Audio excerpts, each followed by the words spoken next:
Thank you very much for that excellent speech. I now wish to turn to the final speaker in the evening, Joanne Yau. Joanne is a second-year undergraduate student reading sociology and politics at Lucy Cavendish College. She won the right to speak through open audition. Joanne, you have the ears of the House.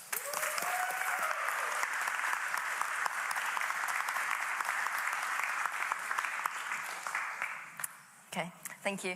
I just want to start off by giving a thanks to Alassio for giving me this opportunity to speak in the chamber, and as somebody from Hong Kong, this topic really hits home. And as the only speaker today who is not from the West, I'm not here to defend the narrative of it being some impeccable guardian of democracy and human rights. What I'm arguing is that the West is a realist and rational entity that has in attitude and in action protested against the human rights violation in China. With the faltering democracy we've been witnessing in the West, it is increasingly inaccurate to say that the state genuinely represents the will of the people. And therefore, at the crux of my argument is the characterization of the West. I will not only be considering state actors, but also non-state actors like NGOs and individuals. Under this characterization, I argue that the West has not been hypocritical in trading with China, but rather pragmatic, strategic, and realist, as shown by its foreign policies targeting the two contentious areas of the democratic movement in Hong Kong and the independence of Taiwan. I want to begin by refuting allegations of the West's hypocrisy in its economic links to China, as the speaker on the proposition side has said. Just because they're still trading with China and therefore it is prioritizing its own economic gains over practicing its seemingly performative actions of condemning the human rights violations in China and their national security issues. To this, I'd like to offer a few rebuttals. First, money is not an indicator of moral or ideological approval. Just because a certain country is trading with another doesn't mean that they're ideologically aligned. I think Taiwan is probably the best example here. China is Taiwan's biggest trading partner, accounting for 35.2% of its exports in 2023. Yet clearly the two polities do not agree with each other on an ideological level. Frankly, no one can afford to not trade with the second largest economy globally. Similarly, the West cannot withdraw from the game, and what the West is doing and should do is to employ a pragmatic and strategic tactic towards China. While the process of economic decoupling of the West from China is gradual and piecemeal, evidence suggests it's ongoing. China's share in US imports dropped from 22% in 2018 to less than 14% in 2023. And in the UK here, 5G network provided by Huawei was banned in 2021 due to security issues, following sanctions from Washington. The digital secretary at the time estimated the total cost of the ban to be up to £2 billion, with a total delay to 5G rollouts of 2 to 3 years. The UK's implementation of this ban, therefore, shows the prioritization of its national security concerns and human rights principle, including the right to privacy over economic interests. As such, I would like to direct the attention to the attitudes and actions taken by the West surrounding the issues of Hong Kong and Taiwan, because at its core, socio-cultural and diplomatic relations are the currency of morality and ideology. I want to position the issue of Hong Kong first and foremost in this House, not only because of my personal connection to the city, but also because of the UK's historical and unique relationship with this former colony. With rights come duty, and I certainly don't hold that there are some intrinsic rights for the British to colonize Hong Kong, but if they themselves had justified in some way a right to do so, they have also warranted themselves the duty to safeguard this historical territory of theirs, as stated in the Sino-British Joint Declaration of 1984. And I'm glad to say that as far as I've seen, the British have not betrayed us. In 2020, the imposition of the national security law saw more than 10,000 arrests of those protesting for democratic freedom in Hong Kong, and 900 journalists losing their livelihood. This constitutes a clear and serious breach of the declaration, and in response, the UK opened up a new immigration route, allowing Hong Kongers with a BNO visa and their immediate family members to live, work, and study in the UK. Quoting the Home Office, the visa reflects the UK's historical and moral duty to the people of Hong Kong who have had their rights and freedoms restricted. But this is not only a demonstration of the UK's patronage and sympathy to Hong Kongers, but also a symbolic action of the West against China's human rights violations, as it was echoed by similar policies in other Western countries like Australia and Canada. And on trade policies, just last Thursday, the European Parliament passed a resolution demanding that the EU revoke Hong Kong's special customs treatment. This motion followed the recent imprisonment of 45 pro-democracy activists for organizing official primary elections. This resolution shows European solidarity against China, despite having to bear some economic burdens. Next, I would like to move on my point about China, which has in recent decades become the battleground between Western powers and Move on my point about Taiwan, which has in recent decades become the battleground between Western powers and China. First of all, it is rather naive for any Western countries to take a hardline stance against the One China principle, as it would simply add fuel to the fire. As the opposition speaker, Professor Kerry Brown, mentioned in his speaker events last week at King's College, Cambridge, any direct intervention from the US would likely trigger a direct issues in Taiwan, would likely trigger a direct conflict with China. Thus, it is the most rational, as of right now, for the US to maintain its status quo of a strategic ambiguous attitude towards Taiwan. Then it raises the question of what has the West done really in regard to China's aggression towards Taiwan? In the US, the Taiwan Relations Act, formalized in 1979, authorizes de facto diplomatic relations with governing authorities by giving special powers to the American Institute in Taiwan to the level that is the same as the de facto embassy. Under this act, it is also both appropriate and consistent for the US to provide assistance for Taiwan's missile defense. The US has also maintained a robust defense relationship since the Carter administration, including arms transfer and military training in Taiwan. Another thing that we should also consider is the West's attitude towards Taiwan, pinpointing the adjective hypocritical in the motion. According to a recent survey, in the case of a Chinese invasion of Taiwan, 74% of Americans support the provision of airlift supplies to Taiwan, with 59% supporting the provision of military arms. This stands in stark contrast with the attitude towards China, with 83% of Americans continuing to have a negative views of the regime, citing reasons including human rights abuses and military assertiveness in the South China Sea. Yes, you may.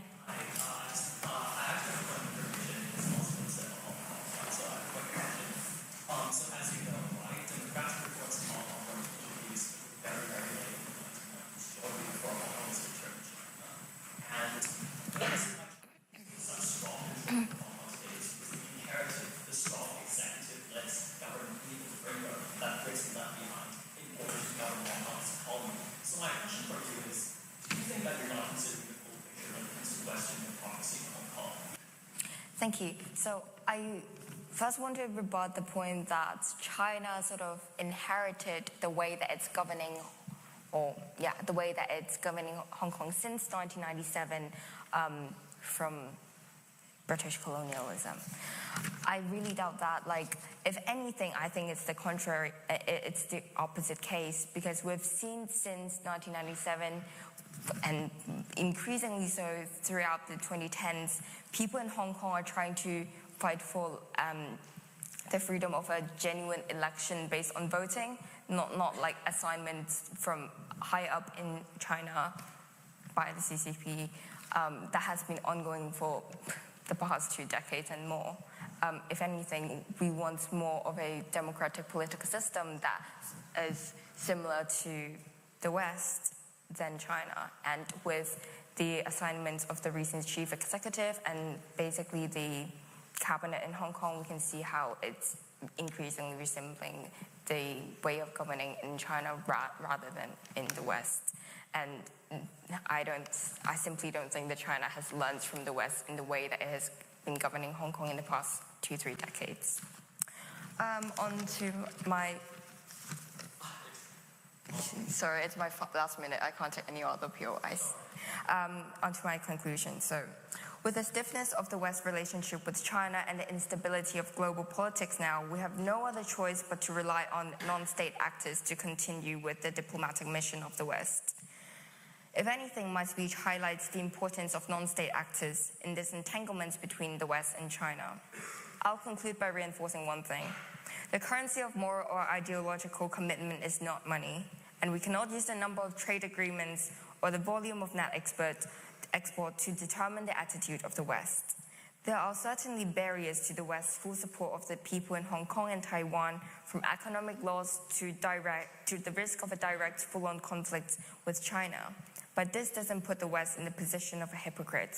Rather, it emphasizes the need for the West to take a pragmatic and strategic approach to this superpower and oppressive regime. Thank you.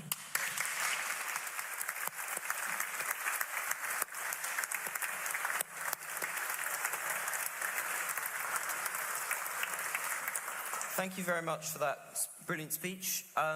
Just one thing before we leave, that shortly we should be opening applications for full committee, and I would really recommend for anyone, especially if you haven't got involved before, to have a look at joining that for next term. It's a great way to get involved more. You can join for photography, events management, guest liaison, and publicity, both online and in person. So just watch out for that, and I particularly encourage new entrants and applicants for that.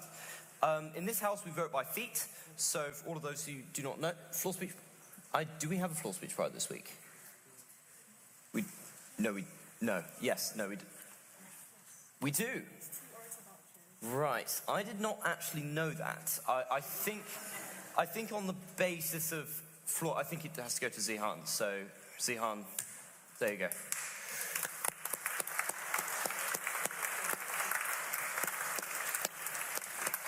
But many other brilliant contributions. I do not intend to slander anyone else's contributions. My apologies for not being aware. But yes, there are floor speech prizes most weeks. Just before we go, we vote by feet. Go through the middle door if you want to abstain. Eyes on the right, nose on the left. Thank you for a brilliant debate.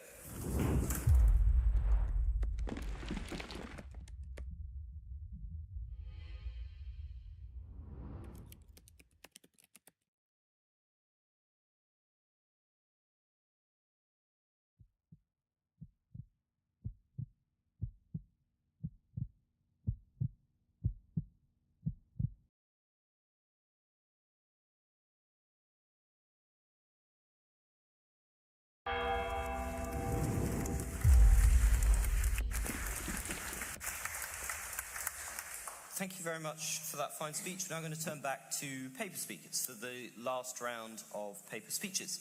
Speaking third in proposition is Professor Kerry Brown. Professor Kerry Brown is a professor of Chinese studies and the director of the Lao China Institute at King's College London. From 1998 to 2005, he has worked at the British Foreign and Commonwealth Office, including as the first secretary at the British Embassy in Beijing. He has written extensively on modern Chinese politics. Professor Brown, you have the ears of the House. Thank you.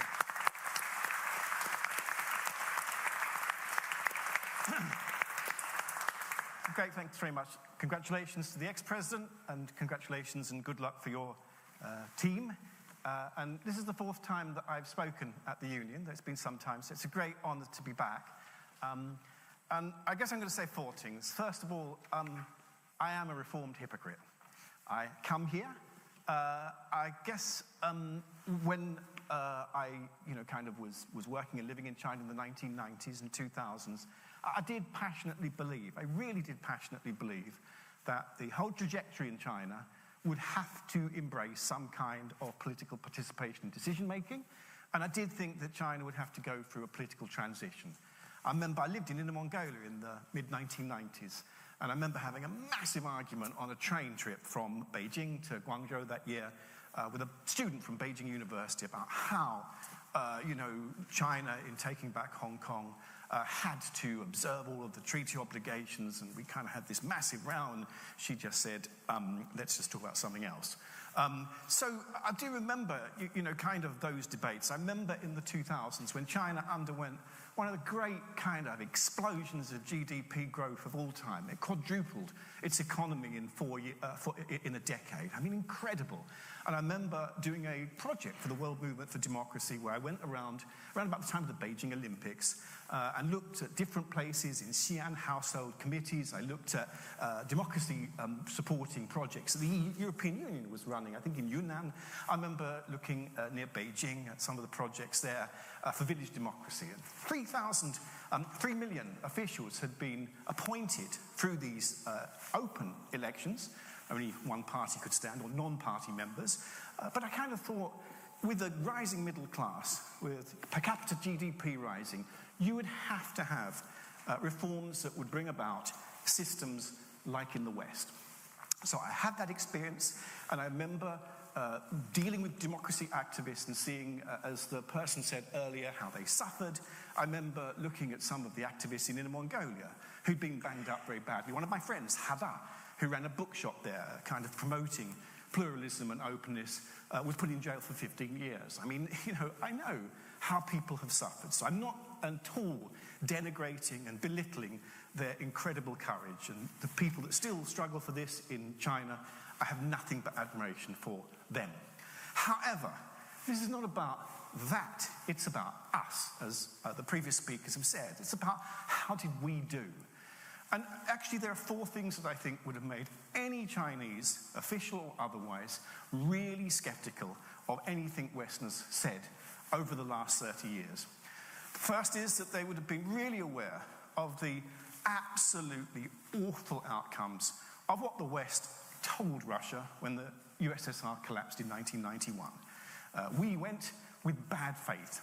We went with bad faith and foisted on them economic and a political model which has resulted with the things we see today. Developmental levels in Russia fell. Male mortality fell. It was a calamity for the economy. It had a huge impact in China. The greatest reason why communism is still a live issue in China is because of what they saw happen in the USSR and learning that what is a worse thing than communism, what comes after it. They saw that.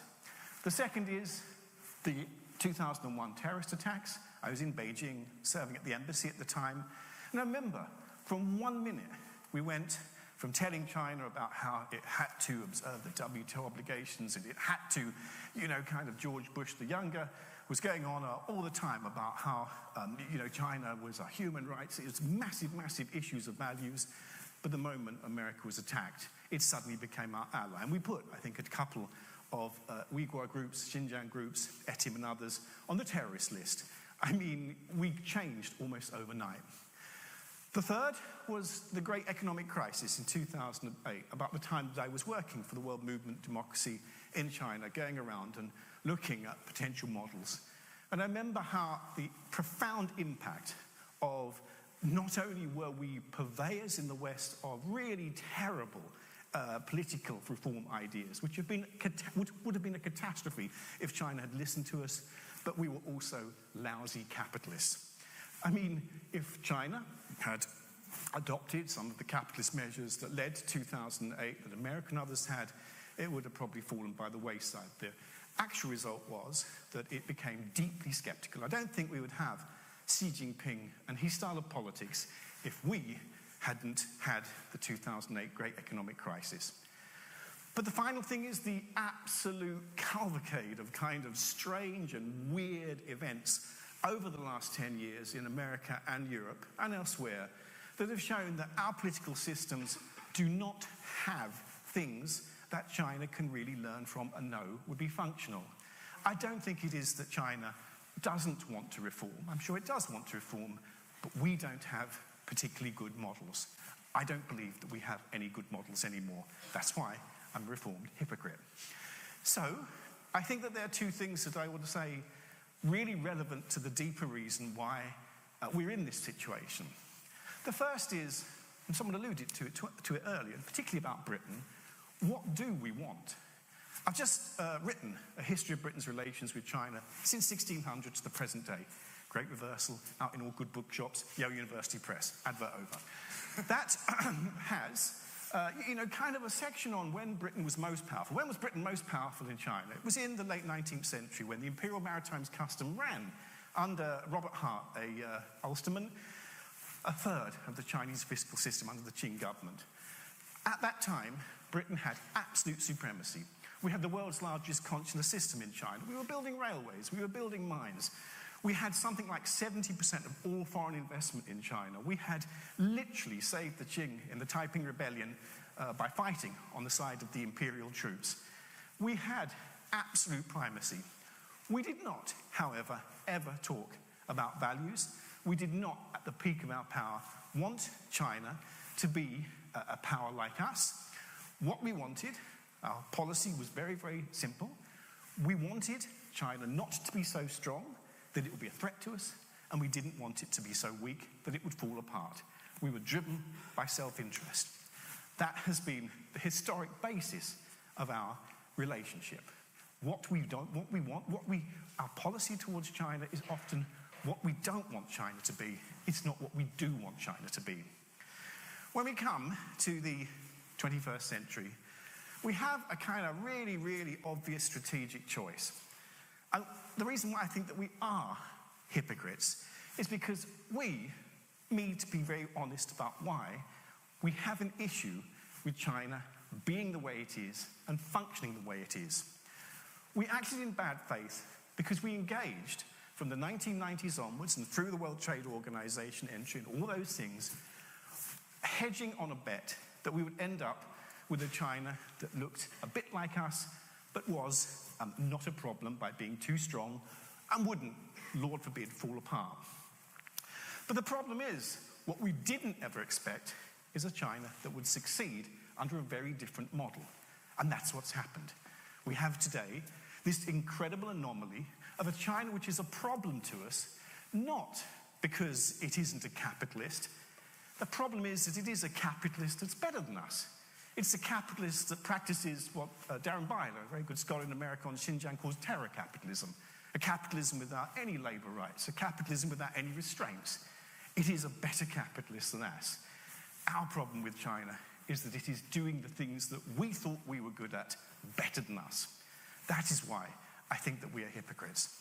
And very finally, all of us here, wherever we're from, just because we're at this university, in this environment, we are children of the Enlightenment, the great Enlightenment values. If you look at the Enlightenment Europeans' values, the kind of ideas about China were really well captured by three great figures, Leibniz, Montesquieu, and Voltaire. And they capture very, very well, 300 years ago, why today we are still so conflicted as Enlightenment Europeans, or people in the Enlightenment culture, wherever we are in the political West, up towards China. They captured, on the one hand, a great idealism towards China. Voltaire wrote in the Encyclopedia about how China was a better system than Britain, Britain than Europeans. It was a kind of ideal, Confucian meritocratic system. Montesquieu wrote about how it was despotic, an evil system that couldn't really, kind of deliver anything except terrible outcomes. And Leibniz was the abstainer, a bit like the kind of system tonight. And so this kind of, I think, captures who we are. When we look at China today, we kind of see an entity which antagonizes us fundamentally not because of all of these terrible human rights issues. Yeah, I completely recognize those. For our political elite, it is because China is doing the one thing that we never thought it would do, and we didn't want it to do, and we can't stomach it doing. And that is succeeding under the system it has today. Thank you very much. I support the motion.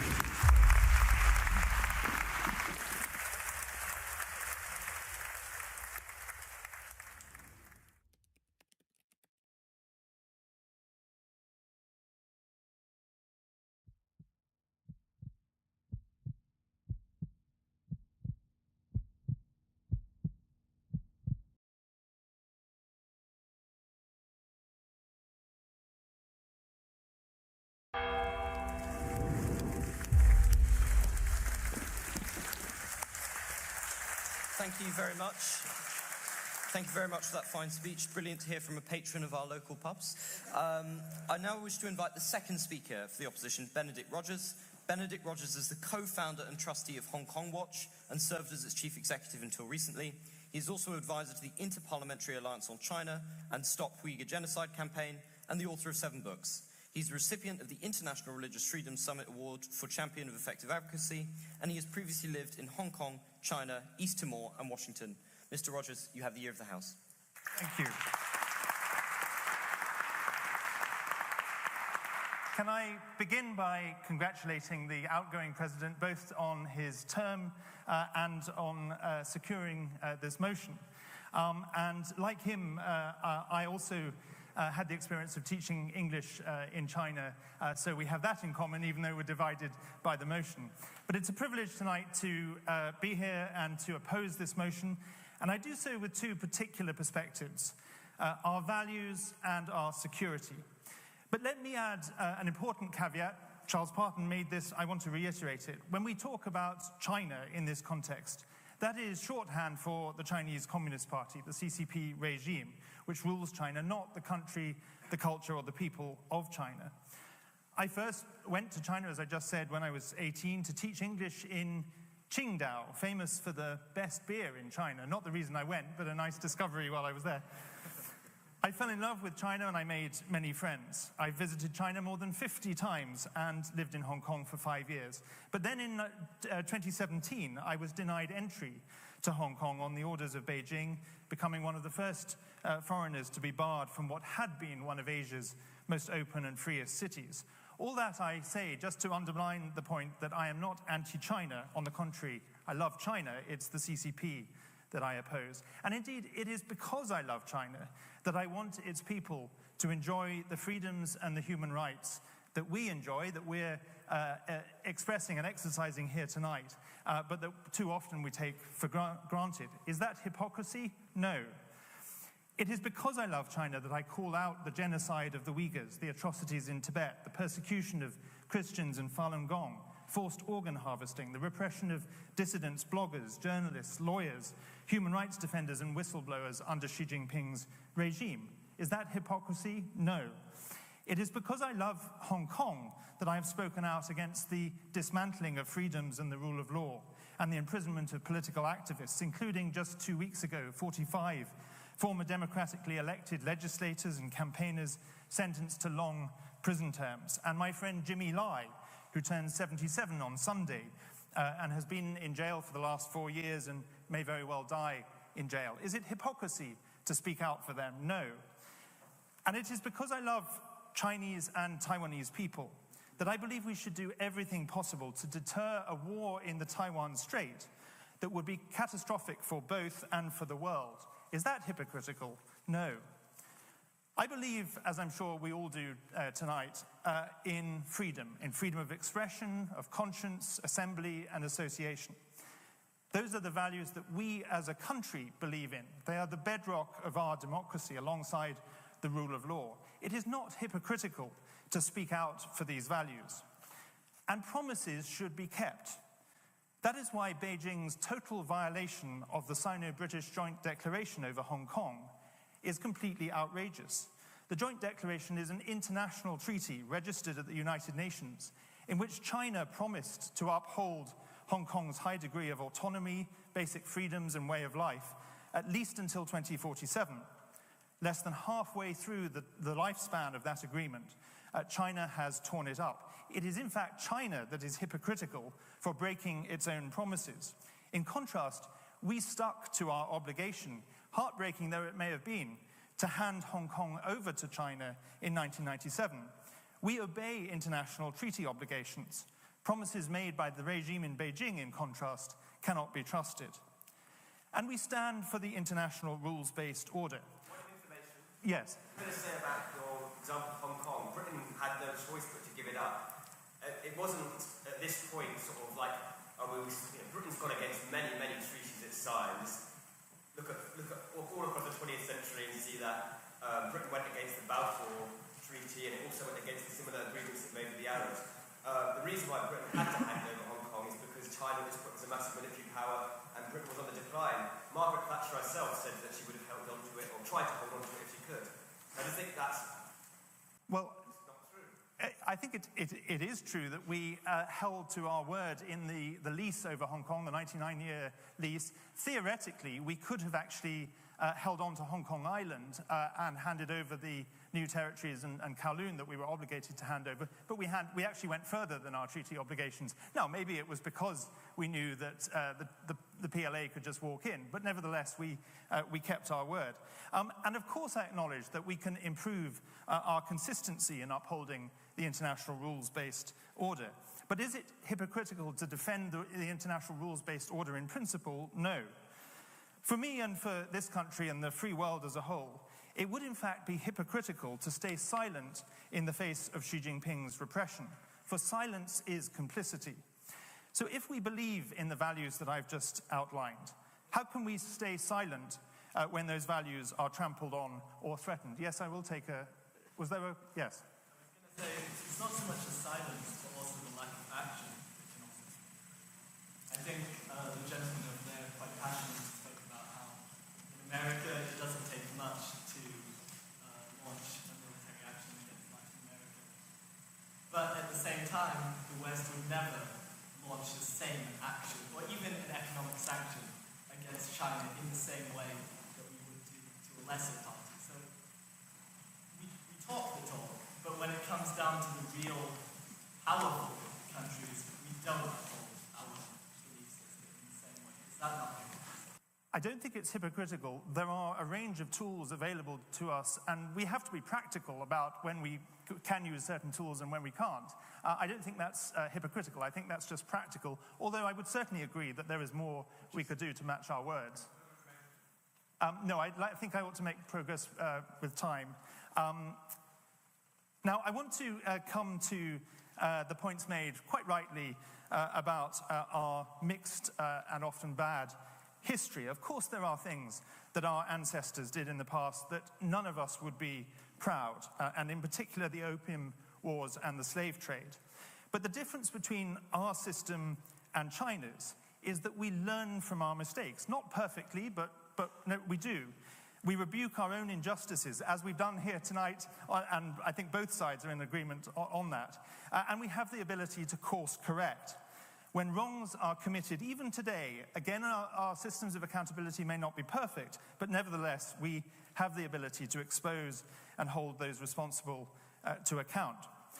Not far from where I live is Wimbledon Common. Famous, of course, for the Wombles, but that's irrelevant to this motion.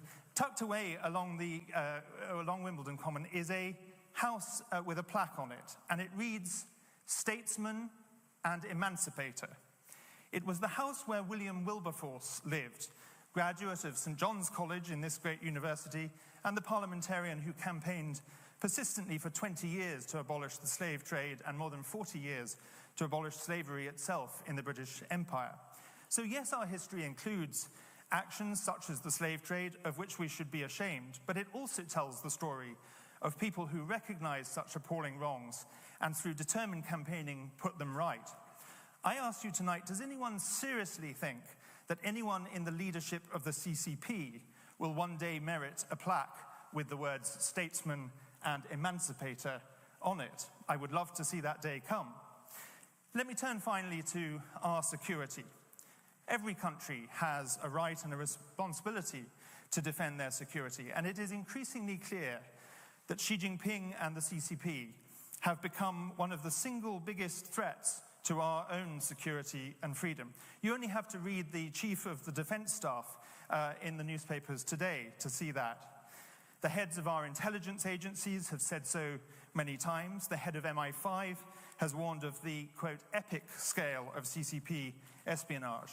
And as Germany's intelligence chiefs have put it, Russia is the storm, but China is climate change. In 2023, the Joint Intelligence Committee of Parliament published a detailed report which said that China had penetrated every sector of the UK economy in a whole-of-state assault. Without swift, decisive action, the committee said, we face a nightmare scenario where China could pose an existential threat to liberal democracy. Is it hypocritical to defend our liberal democracy? No. In a small way, I've experienced this firsthand. I've received dozens of anonymous, threatening letters, postmarked and stamped from Hong Kong at my home address. Some of these letters went to my neighbours in a suburb of London with my picture on it and the words, "Watch him." And even my mother received letters telling her to tell her son to shut up. Thankfully, my mother has a good sense of humor, and she told me that she'd given up many years ago trying that. Now, I will shut up in just a moment or two, but I've also been threatened with a prison sentence in Hong Kong under Hong Kong's security law, which has extraterritorial application, meaning that anyone anywhere in the world can be in violation of it. And I've been named multiple times in Jimmy Lai's trial as a collaborator. Far more seriously, exiled Hong Kong activists have been targeted with arrest warrants and bounties from the CCP, and other diaspora communities have been harassed. Transnational repression is real, and the CCP is a major perpetrator. And in exposing and countering this, we are defending our values and our security, which those diaspora communities came to this country in search of, not being hypocritical. A final point, to underline another point that Charles Parton made. In this great university, surely we defend academic freedom, and yet right now that is under threat from the CCP. Is it hypocritical to defend academic freedom? When Professor Michelle Shipworth at University College London was banned from teaching a course following a complaint by a Chinese student after she'd highlighted levels of modern slavery in China, was it hypocritical to defend her academic freedom? And so to conclude, given the grave human rights crisis, I'm in my last few moments. Given the grave human rights crisis which the CCP has inflicted on the people of China, given its broken promises and the threats it poses, we would be hypocritical not to call out Beijing's behavior and stand up to Xi Jinping's regime, and that is why I ask you to oppose the motion.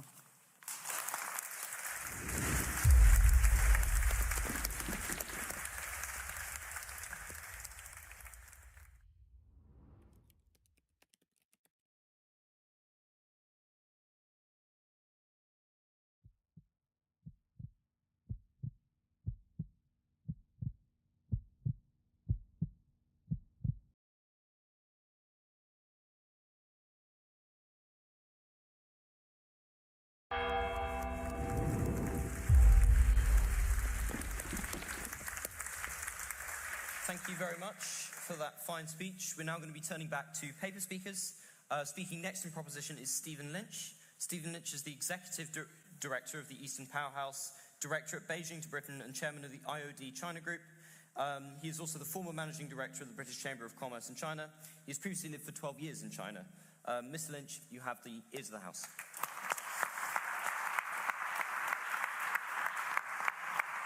So, firstly, let me start. This is an incredibly stressful speech because it's an incredibly stressful topic. I wanted to define hypocrisy, and I spent most of yesterday trying to define hypocrisy, but I'm also going to be a bit personal here. I'm also going through a stressful time in my life. I've got a 2-year-old daughter. The terrible twos are a very real thing. So yesterday, I was working at home trying to define hypocrisy while I put Peppa Pig on for my 2-year-old daughter, and I thought, hold on a second. There is too much Peppa Pig. We need to be a bit more productive with my daughter. So I thought, no, we're going to switch that one off. And we're going to do some productive. We're going to read some books. We're going to play some games. She had an absolute meltdown. It was pretty difficult as a parent. But I got her to bed, and I was absolutely exhausted. So I thought, I'm going to write my speech. And I thought, actually, I'm just going to put the football on. So I sat in front of the couch. I watched the Liverpool game. I watched the Arsenal game. I watched the highlights. And basically, all of my productive time was gone. And I thought, I might finally have realised what hypocrisy actually is. So I'm going to confess, I am a hypocrite. And can everyone look to their left? Look to your right? Yeah, you're all hypocritical too, I'm sorry to say. But it's all about scale. And don't worry, that doesn't make you bad people. And so I'm going to scale this up. Let's look at our countries. Let's look at the West. We are indeed hypocritical. But that doesn't mean we're bad countries. That doesn't make us inherently wrong. What does that make us? It makes us human. So I'm going to categorically prove tonight that the West is hypocritical towards China. And my central argument will be that hypocrisy is inherent from the West towards China. But most importantly, that does absolutely not justify China's actions. And that hypocrisy does not invalidate the criticism itself. It's true, as Alessio mentioned, we have an incredibly problematic colonial and imperial legacy. And I think we need to acknowledge that. That's fundamentally important. because we must be self-aware. We must be self-reflective of our past. Our past has shaped the global power dynamics we live today. Our past has shaped the geopolitical situation we find ourselves in today. And our past has shaped China's perception to that geopolitical order. Now, some people are not going to like this, but we do need to have empathy towards China. We need to have empathy towards their history, their rich history, their history of colonial occupation, to their history of internal chaos, to their history of years of striving for sovereignty. That will explain the situation of where China is today and their viewpoint of the world. That does not justify their actions, and that does not justify them undermining the international orders. That's very, very critical. So I think it is clear we are guilty of hypocrisy and we are guilty of double standards. But that does not make the standards themselves wrong. I think, as a global order, we can hold China and other countries accountable for their actions while accepting our past failures. Hypocrisy is a challenge to overcome, not a reason to remain silent. So, I am here to talk about hypocrisy, and where better to start than the West's colonial imperial legacy. The Western nations, particularly in Europe, particularly the UK, come on guys, we did it the best, has an incredibly problematic legacy. We have cultural erasures across the world, horrific exploitation, horrific human rights abuses. Now, it is easier, it's a bit more palatable just to say colonialism.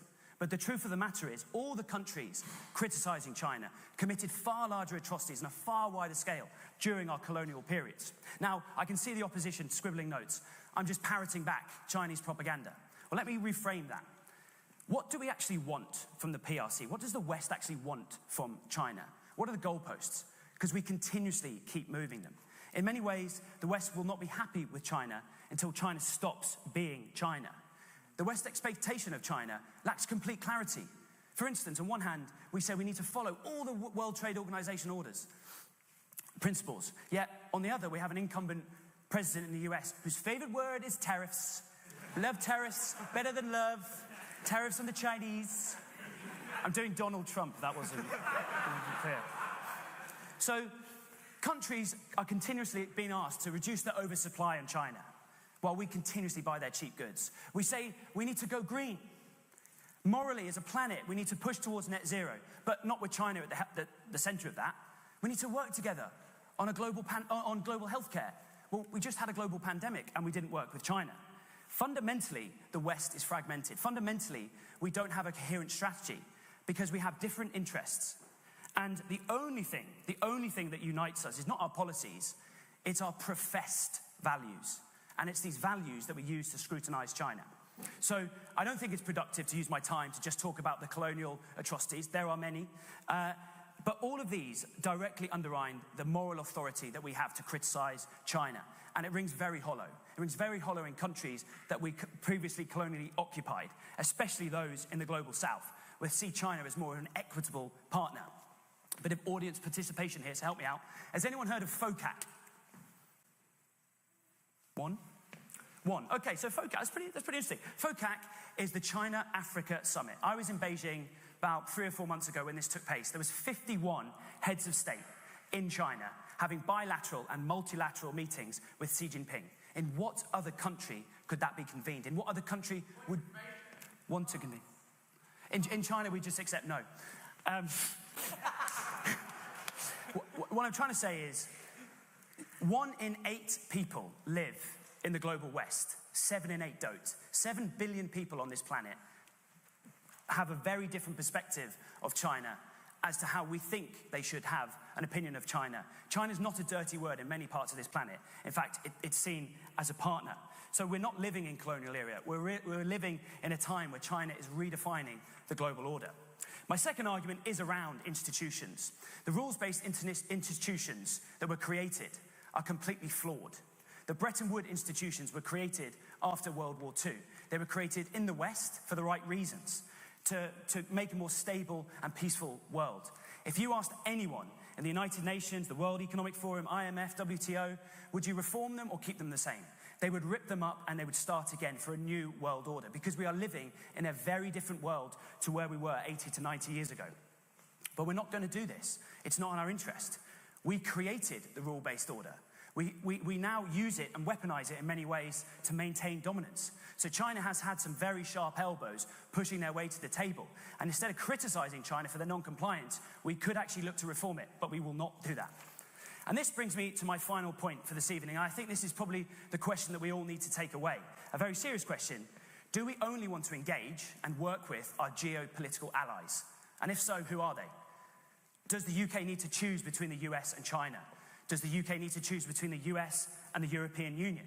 We are now moving into economic dependencies and double standards. The reality to the perception is very, very important here. China has become, like it or accept it or not, the manufacturing hub for the Western world. We made that conscious decision. We outsourced all our production, all our manufacturing to China. Why? It's cheaper, it's easier. We didn't want to do these low-skilled jobs. And I think that's also the point. When we did that, we also knew China had lower labor conditions, poor environmental practices, human rights violations, carbon emissions. We knew this. And largely we didn't care because we had selective outrage. We directly benefited while simultaneously condemning. So in many ways, we thought we were better than China. We thought we were in control of China. And in many ways we were. 20 to 30 years ago, the United Kingdom alone had an economy twice the size of China. They could never rival us. And they could never rival the United States of America, the hegemon that is the United States of America. And I think all of this economic dependency can be traced back to 2001, when we allowed China into the World Trade Organization. We said, look, here's capitalism, you'll be opened up to democracy. That never happened. In the short term, it worked, but in the long term, it didn't. And the reason why? Because China went and did something outrageous. They went and did something disgusting. They went and said, we're going to look after our own country. I know, terrible, right? We want to look after our own people. We want to do things our own way. Just unacceptable to the West. Go ahead. Thank you. So I think it's very clear that we have selective outrage. Just yesterday, we hosted a state banquet for Qatar. Next month, our business secretary will be traveling to Saudi Arabia for a growth at all costs business trip. And in many ways, this has now become pragmatic. This is imperfect. This is now the reality of geopolitics. This is now the reality of Western politics. Morally, we tell China that they are wrong, yet we continuously do the opposite. China's actions are absolutely not insulated from criticism. But just because the West is imperfect, two wrongs do not make a right. So here we are now, in 2024. We're about to move into probably the most unstable geopolitical period of my lifetime that I've ever experienced. Almost every single Western nation is reversing their trade policy. They're engaging in economic protectionism. They frame it as national security, economic sovereignty, securonomics. Yet when China does that, it's labeled aggressive and unfair. The big question that we have never asked our businesses, put your national security and the red lines, whatever that might mean, above your profits. We've never done that to business, and every single country is asking that question. So in closing, this has been an incredible honor for me to be on this stage this evening. I'm actually from Cambridge, although I am not from the university. I'm glad I got that out at the end. I used to drink at a pub around the corner, so it's very nice to finally be in this chamber. But what is very important, and is absolutely critical, that we host robust discussions and robust debates exactly like this, exactly here, to discuss the ideas that shape democracy. So while I do think the West's criticism of China is hypocritical, hypocrisy is now unavoidable. This is the feature of global politics. Nations act in their interests, in their strategies, and they have double standards. The West is the moral equivalent of me lying on the couch watching Liverpool. Thank you.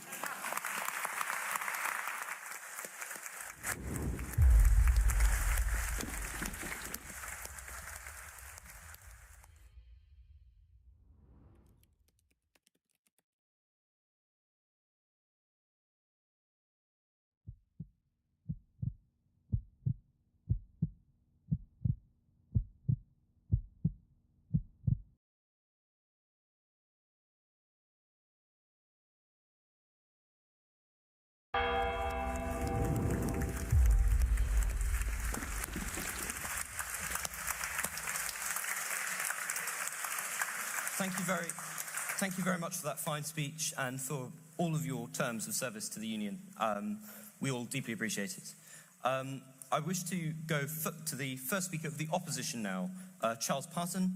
Charles Parton has spent 22 years of his 37-year diplomatic career working in or on China, Hong Kong and Taiwan. He has also worked in Afghanistan, Cyprus, Libya and Mali. He's the Senior Associate Fellow of 3 think tanks, including the Royal United Services Institute, the Council on Geostrategy and the MERICS in Berlin. He was a specialist advisor on China to the House of Commons Foreign Affairs Select Committee. Mr. Parton, you have the ears of the House.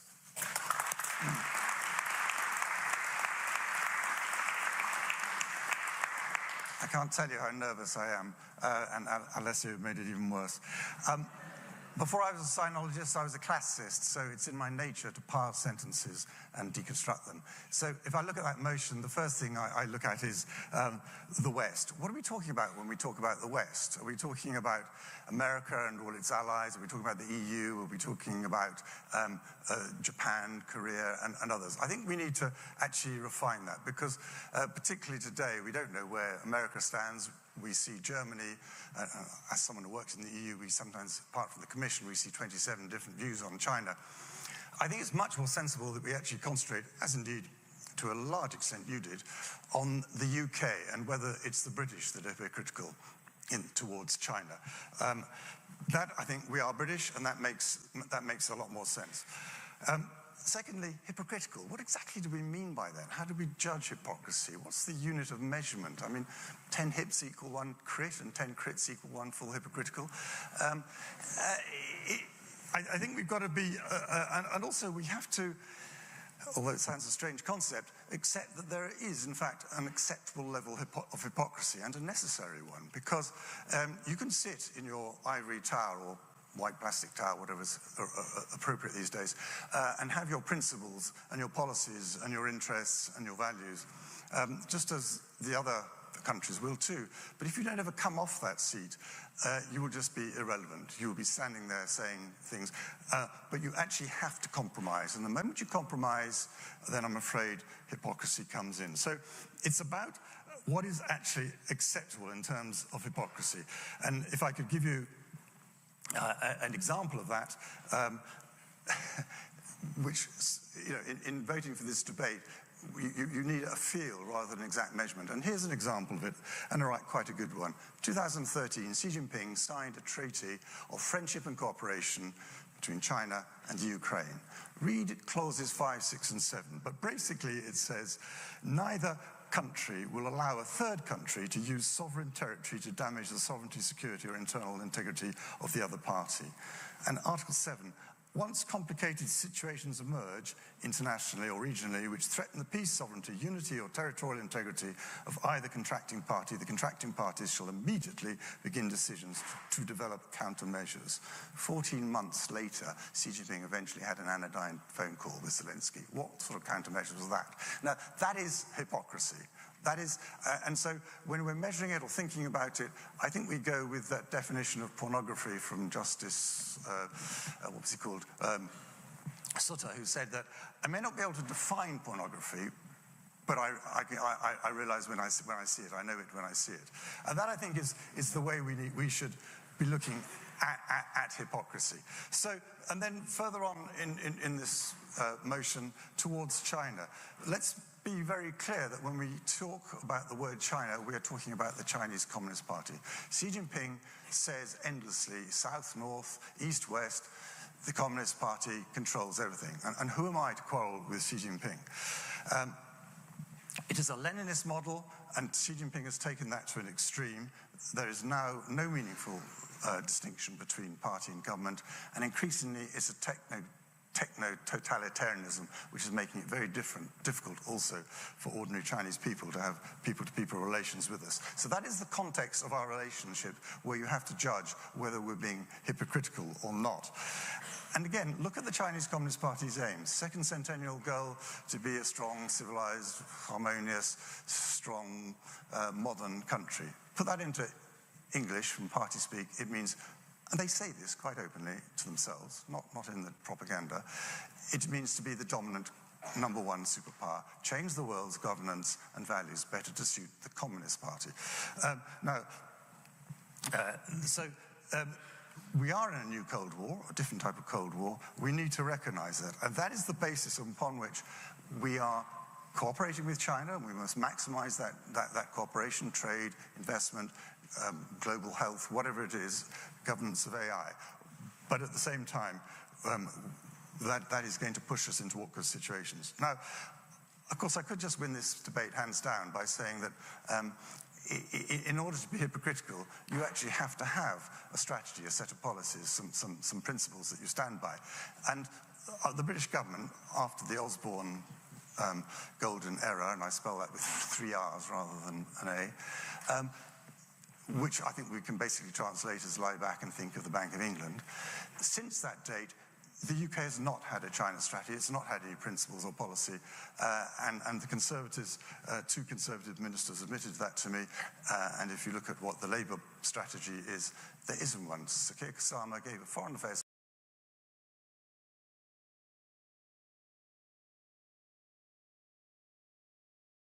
speech on Monday. He said one sentence on China. I met Xi Jinping. Well, thanks for that. We knew that. On the same day, I was at a conference. 2 Labour ministers, one of defence, one of businesses, gave their speeches. No mention of China. There is no policy. So how can you possibly be hypocritical and move away from your position, your standards, if you don't have any? Double standards needs some standards. So, but perhaps more seriously, as I said, I think we have a right and a duty to protect our national and economic security, and those 2 things are now merging very in the present time. They used to be well in the future, but with technology now being ubiquitous in our homes and everywhere else, and with the distinction between military, civil and repression uses of technology fading, that is gone. And so there's nothing hypocritical in trying to maximize our cooperation with China, but at the same time protecting ourselves. We just probably need to be better at the propaganda of it. Now, Alessio, you majored big on history. Let me tackle that, because in the bump that you sent me in advance saying what the measure was about, you've included the sentence that given European colonial history, many in China feel that Europe should not dictate what Chinese foreign policy is.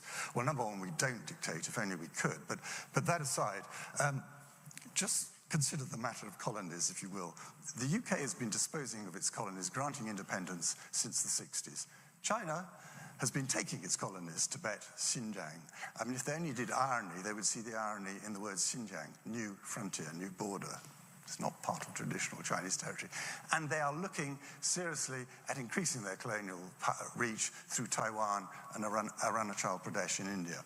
So I don't think we should be talking, it doesn't help you, I don't think, to talk about colonies.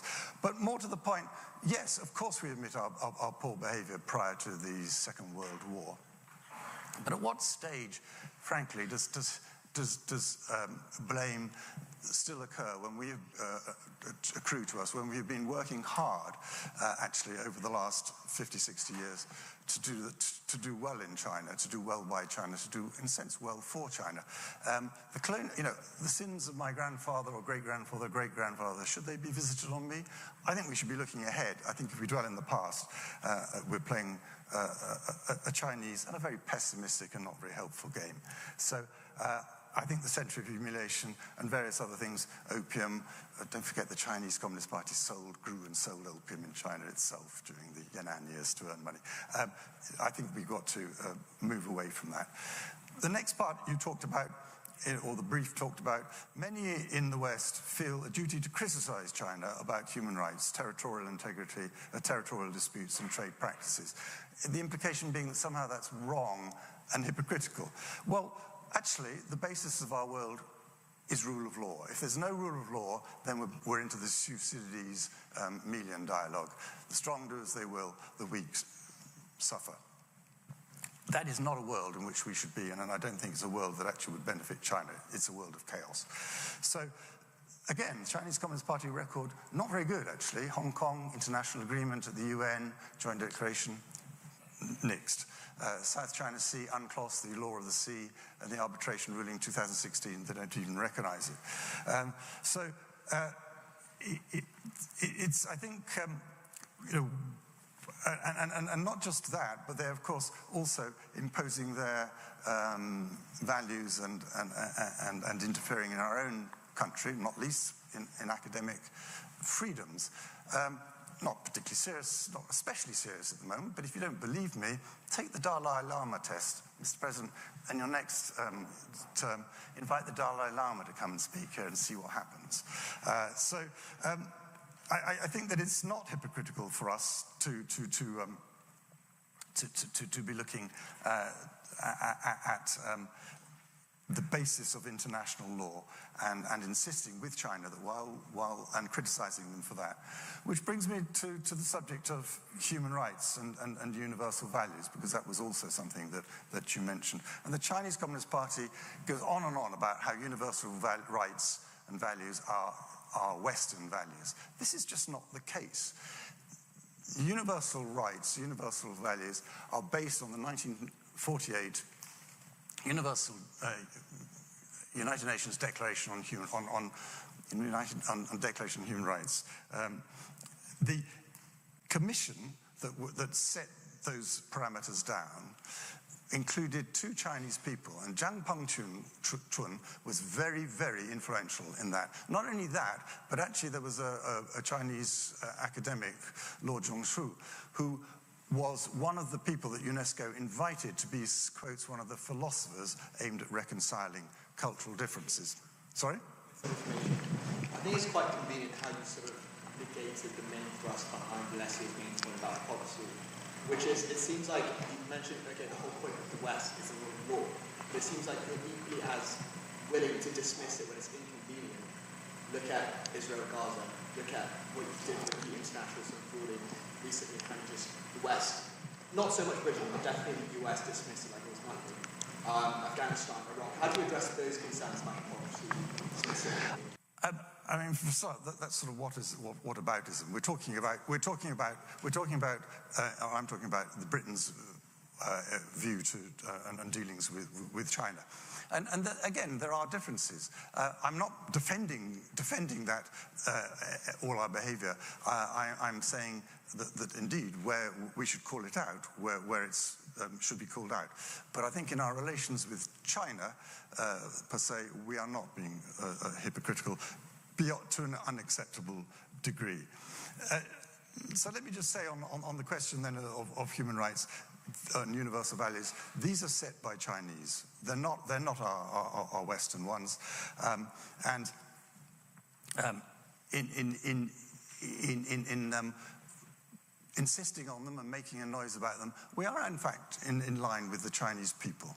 Many Chinese people, those that, for instance, from the Me Too movement, who can't even protest about the way that women are mistreated. But of course, these are not the Chinese Communist Party values. So in sum, Mr. President, I would say that yes, of course there are some relations, hypocrisy in the UK's relations with China, Britain's relations with China. That is inevitable and probably necessary if we wish to actually get involved. But that does not justify the statement that this House believes that the West is hypocritical towards China. Thank you.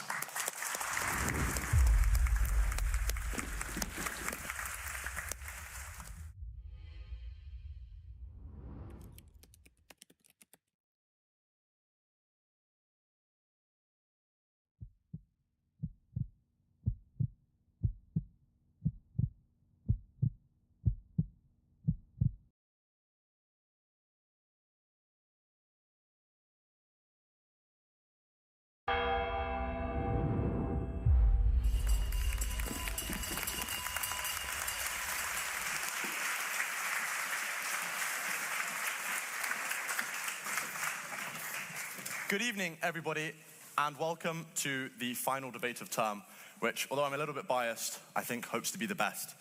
The motion before the House this evening is this House believes the West is hypocritical towards China. However, as it is the end of a term, we must hand over to the new committee. So first, I would like to announce the stepping down of Karina Reid and instead the succession of Christopher Lord, the new Equalities Officer.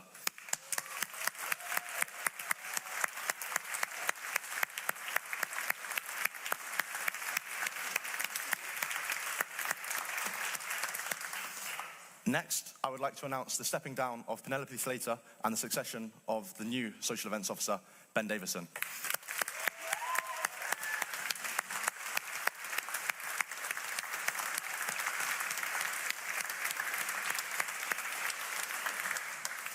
I would now like to announce the stepping down of the Speaker's Officer, Alex Mitchell, and instead the succession of the new Speaker's Officer, Ivan Ampier.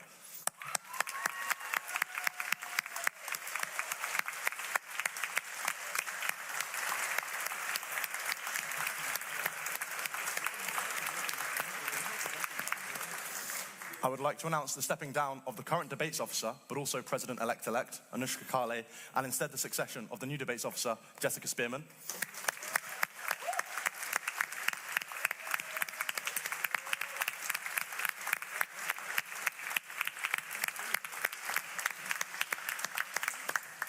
And now I would like to pass over to somebody who is perhaps going to be a much more competent successor, and somebody who I'm glad is in the President's chair, as we'll all be safe from his points of information next term. Sammy MacDonald.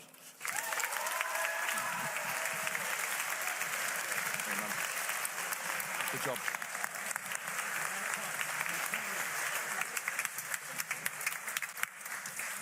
Good evening, ladies and gentlemen. It's an absolute pleasure to chair this organisation, one of the oldest and most robust free speech organisations in the world. Before we start, I'd like to extend again my sincere thanks to all members of the outgoing committee who've done a brilliant job this term. And if you could give them one last round of applause.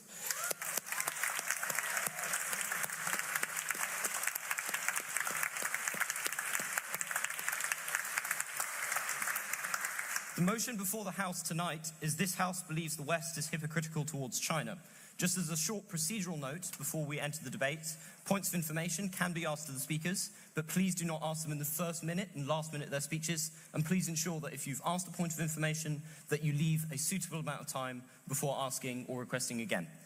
Without further ado, I would like to invite the first speaker of the proposition, Alessio D'Angelo. Alessio is the outgoing president of the Cambridge Union. He's a third-year student reading history at Jesus College with a particular interest in Chinese and American history, and he has spent time traveling and teaching English in China. Alessio, you have the ears of the House.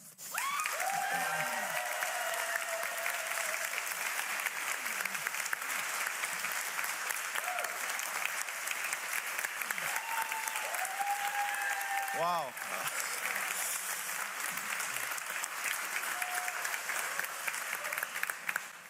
Thank you very much, Sammy.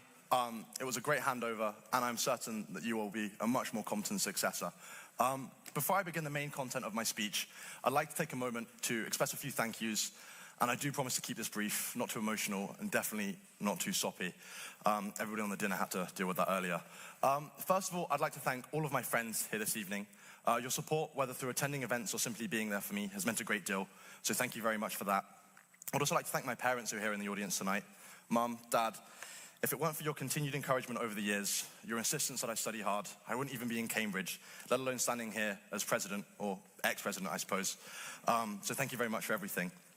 A special thanks to the committee, who have enabled not only the debate this evening, but what I like to think is a pretty fantastic term card. So thank you very much to all of the people that have stepped down, and congratulations to the new committee who have succeeded us. A special thanks goes to Sal Widdicombe, who was the person that first introduced me to the ropes of committee.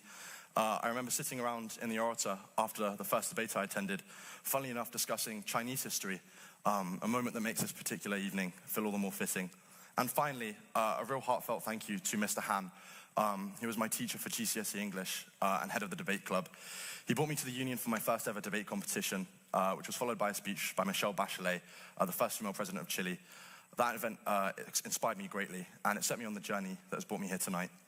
But I digress. Enough with the soppy stuff. Let's move on to the main content of my speech. I'd first like to start by outlining my moral stance. Let me make it very, very clear. I'm not here to defend the CCP or propose them as the greatest nation on the planet, as many on Instagram and Twitter think that I might. Nor am I here to celebrate or excuse any of the controversial actions of the Chinese state, which I'm sure the opposition will outline in greater detail later. Instead, I'm here to talk about the hypocrisy of Western states, particularly from a historical background. And this critique, I should note, is of states and their governments, not the people. We are gathered here in this chamber to celebrate free speech, a principle that allows every one of us to voice our criticisms without fear of consequence. We are not state actors. we are citizens, exercising our right to speak freely. Indeed, anyone in this room has a right to criticize China, and I encourage you to stand up for what is right, not only in the context of China, but in any cause you may believe in. Tonight, my speech will focus primarily on history, as I believe historical context is essential to the understanding of the motion. This is as much of a critique of Western hypocrisy as it is of Western imperialism, both of which I view as reprehensible.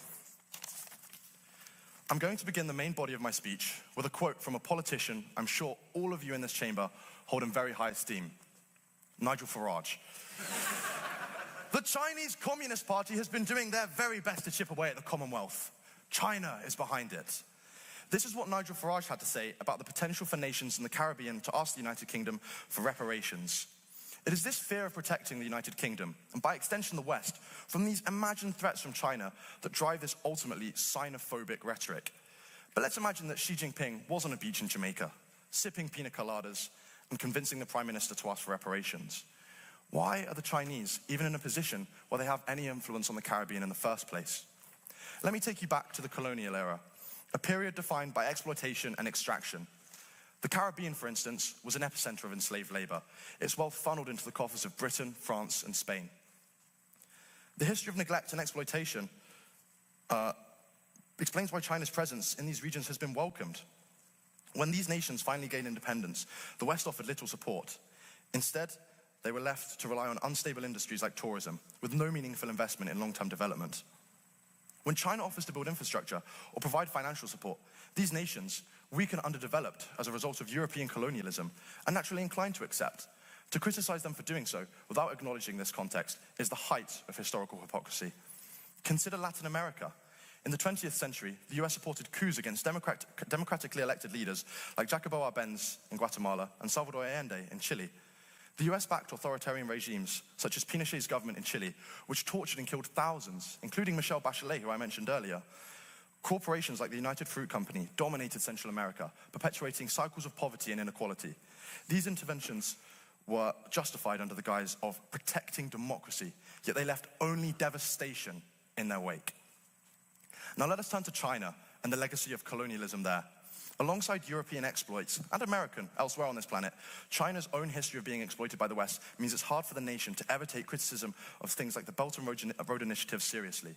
The century of humiliation, as it is called in China, began with the Opium Wars. Britain flooded China with opium to force open its markets, resulting in a series of unequal treaties that stripped China of sovereignty. These treaties opened ports like Shanghai and Guangzhou to foreign powers, ceded Hong Kong to Britain and Taiwan to Japan, and granted extraterritorial rights to foreigners who were exempt from Chinese law, not only in these treaty ports, but in the rest of the mainland as well. These treaties were more than legal impositions. They were acts of humiliation. Shanghai's foreign concessions became symbols of colonial domination, with the signs reputedly declaring, "No dogs or Chinese allowed." Whilst the historical veracity of this exact wording is often debated, the sentiment was clear. Foreigners were superior and the Chinese were subjugated.